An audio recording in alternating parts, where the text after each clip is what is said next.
Kun lidunyaka ka'annaka ta'ishu abadah. Jadilah engkau untuk urusan dunia ini seolah-olah hidup selama-lamanya. Jadi untuk urusan dagang, urusan tani, urusan apapun, anggap kita hidup selama-lamanya. Artinya apa? Kau aja kena isuk. Urusan dagang kena isuknya.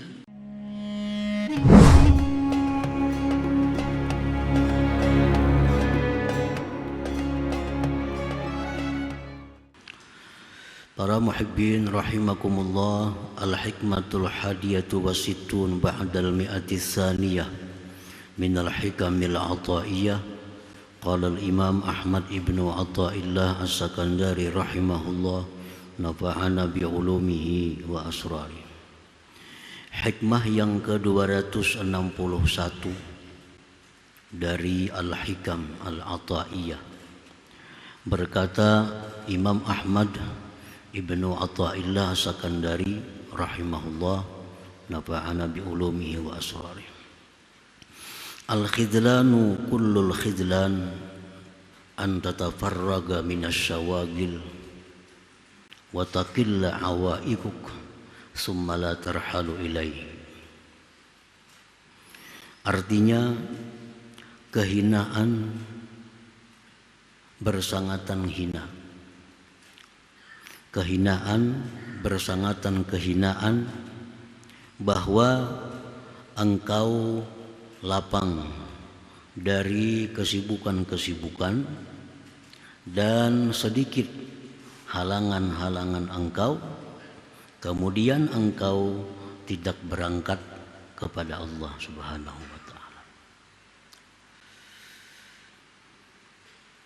Maksudnya adalah idza tafarragta minasy syawagil ad-dunyawiyah, apabila engkau mendapat kelapangan dari kesibukan-kesibukan duniawi, bi ayyakuna indaka ma yakfik minad dunya, dengan bahwa ada di sisi engkau sesuatu yang mencukupi engkau daripada dunia. Artinya, kita ini diberi Allah satu kecukupan daripada dunia. Cukup untuk makan, pakai, tempat tinggal. Diberi Allah kecukupan. Dan kita ada waktu yang lapang. Ada waktu yang lapang. Kemudian, la tarhalu ilallah wala tatawajjahu ilaih. Kemudian engkau tidak pergi kepada Allah dan tidak berhadap kepada Allah. Bil istighali bima yuqarribuka min hadratillahi ta'ala, dengan bekerja dengan sesuatu yang mendekatkan engkau dari Allah Subhanahu wa ta'ala. Fa anta bi ghayatil khidlan wal khusran, maka engkau pada berkesudahan, kehinaan dan kerugian. Nah, para muhibbin rahimakumullah, maksudnya adalah kita ini ada punya waktu yang lapang dari kesibukan-kesibukan dunia, dengan bahwa Allah cukupkan kita daripada kecukupan dunia. Nah, waktu yang lapang itu tidak kita gunakan untuk ibadah.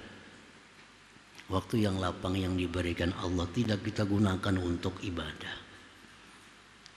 Nah, maka yang demikian itu adalah engkau dalam keadaan kehinaan dan kerugian. Wa kadzalika idza qallat awaikuka tsumma la tarhalu ila Allah wa la tawajjahu ilaihi. Demikian pula apabila sedikit halangan engkau. Nah, sedikit halangan engkau. Misalnya kita ada sakit, sedikit sakitnya. Nah, ada sedikit sakit, tetapi tidak engkau bawa untuk beribadah kepada Allah. Maka itu merupakan satu kehinaan dan satu kerugian kepada kita. Nah, para muhibbin rahimakumullah, Jadi artinya kita beribadah itu diumpamakan seperti kita berangkat menghadap kepada Allah Subhanahu wa ta'ala. Lianna ar-rihlata ila Allah wa tawajjuha ila Allah bil ibadah matlubun minka. Karena berangkat kepada Allah, berhadap kepada Allah dengan beribadah itu dituntut daripada engkau.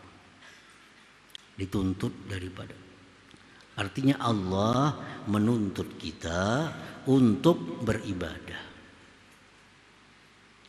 Li'annaka khuliqta lil ibadah, karena engkau itu diciptakan untuk beribadah. Allah berfirman, "Wa ma khalaqtul jinna wal ins illa liya'budun." Tidak aku ciptakan jin, manusia, melainkan untuk beribadah kepadaku. Ma khuliqta lit-tijarah walal hirasah walal riasah. Engkau tidak dicipta oleh Allah untuk berdagang. Tidak dicipta oleh Allah manusia itu untuk berkebun. Tidak dicipta manusia oleh Allah untuk mencari pangkat kedudukan. Nah, tujuan diciptakannya manusia itu adalah untuk ibadah kepada Allah Subhanahu wa ta'ala. Nah, para muhibbin rahimakumullah, orang-orang yang memahami, mengerti tentang kejadian daripada dirinya, untuk apa dia diciptakan oleh Allah. Nah, lalu dia mengerti dia diciptakan untuk ibadah. Lalu dia beribadah kepada Allah. Inilah orang yang mendapat petunjuk jalan yang lurus. Orang yang tidak mengerti hidup, tidak mengerti diciptakan Allah untuk apa, lalu disibukkan dengan perkara-perkara duniawi. Inilah orang-orang yang tersesat daripada jalan yang lurus. Nah, para muhibbin rahimakumullah. Jadi artinya manusia itu disuruh Allah mengabdi kepada Allah. Disuruh Allah manusia untuk menuntut ilmu. Bagaimana cara mengabdi kepada Allah. Nah, itu rahasia daripada kejadian ini manusia.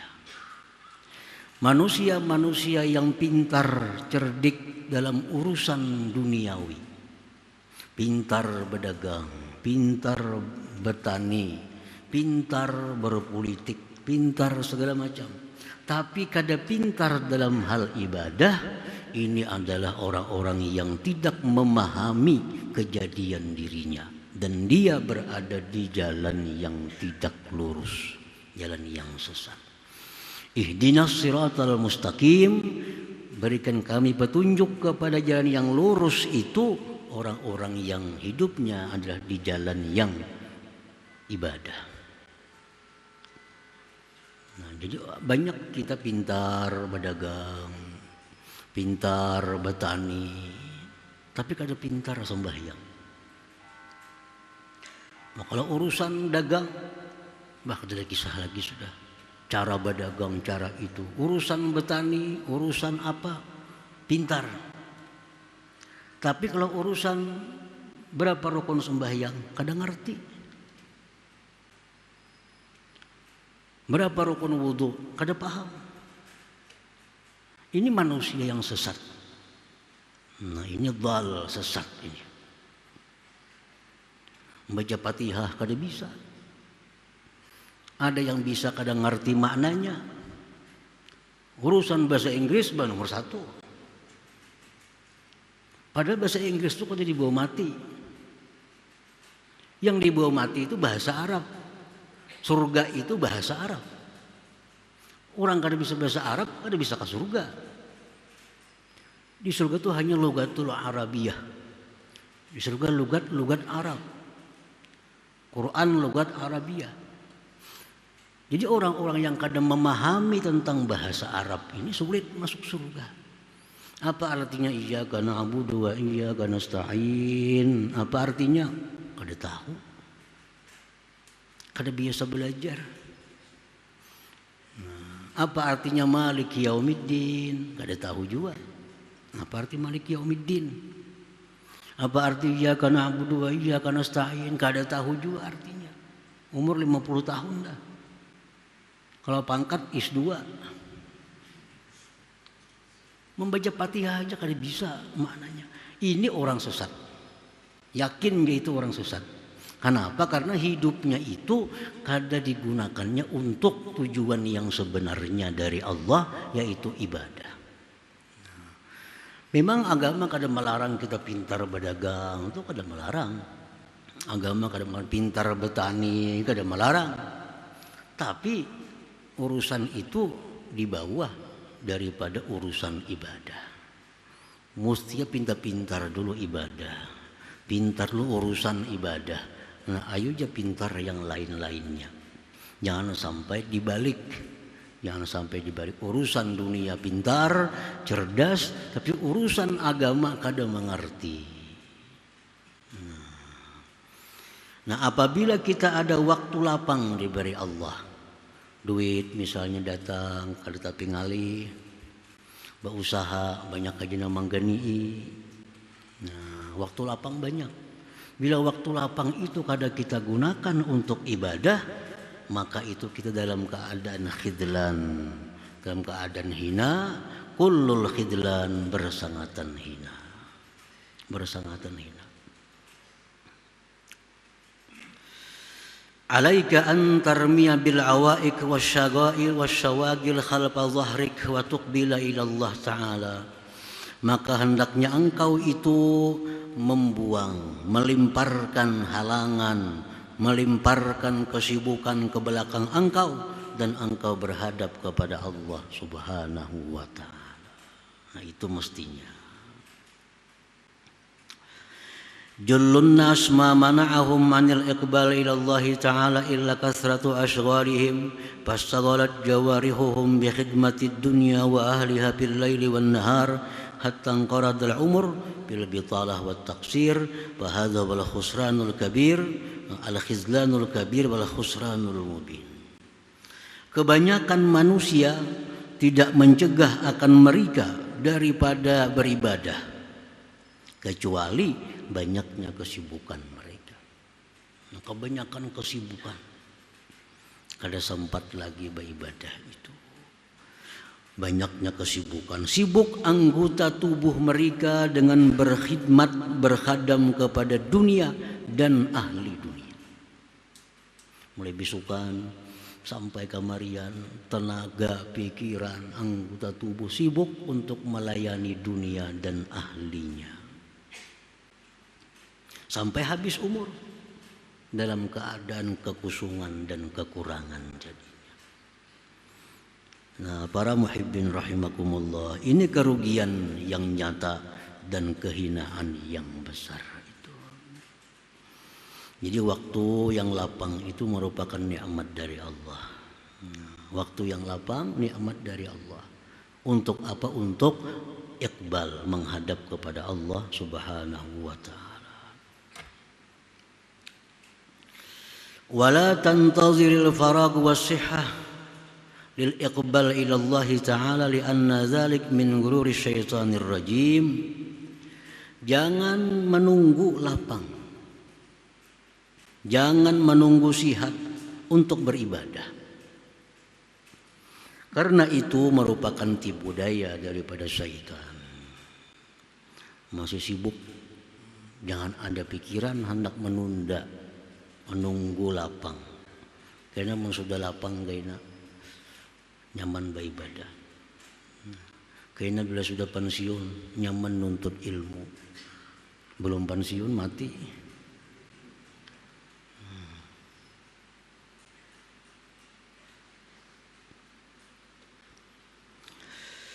Qala Syekh Abdullah Asy-Syarqawi, fa iza kana al-murid mustaghilan bihalin min ahwali dunyahu wa kana dhalika yamna'uhu min al-a'mal allati yatawassalu bi ila hadrati maulah wa ahala dzalik ala faraghihi min tilkal ashghal faqala idza tafarragtu amiltu kana dzalik dalilan ala ru'udati nafsih wa dzalik litaswifihi al-amala ila faraghi awanih wa qad la yajidu muhlatan bal yakhtatibuhu al-maut qabla dzalik.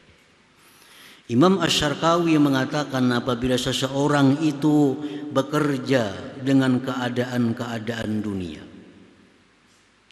dan yang demikian itu mencegah dia daripada beramal yang menyampaikan dia kepada hadrat Tuhan,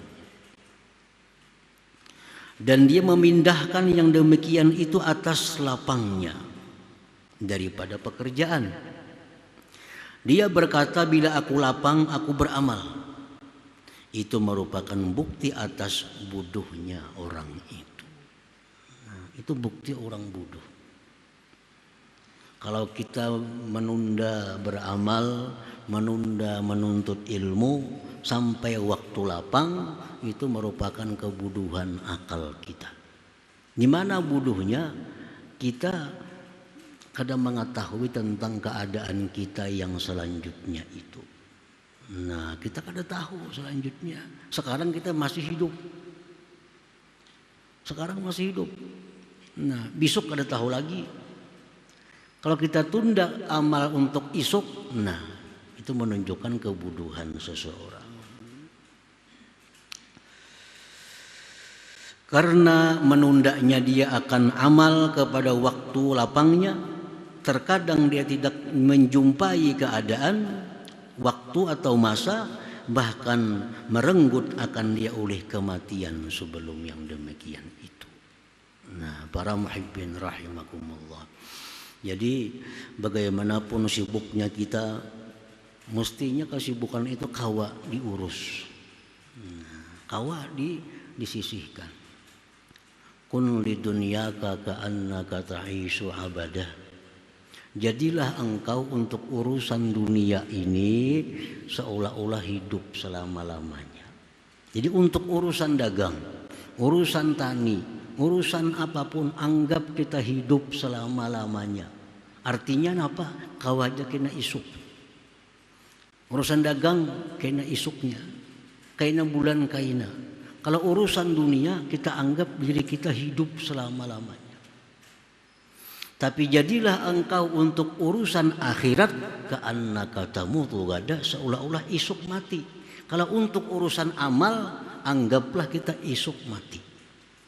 Jadi artinya urusan dunia itu kau aja ditunda. Kawa.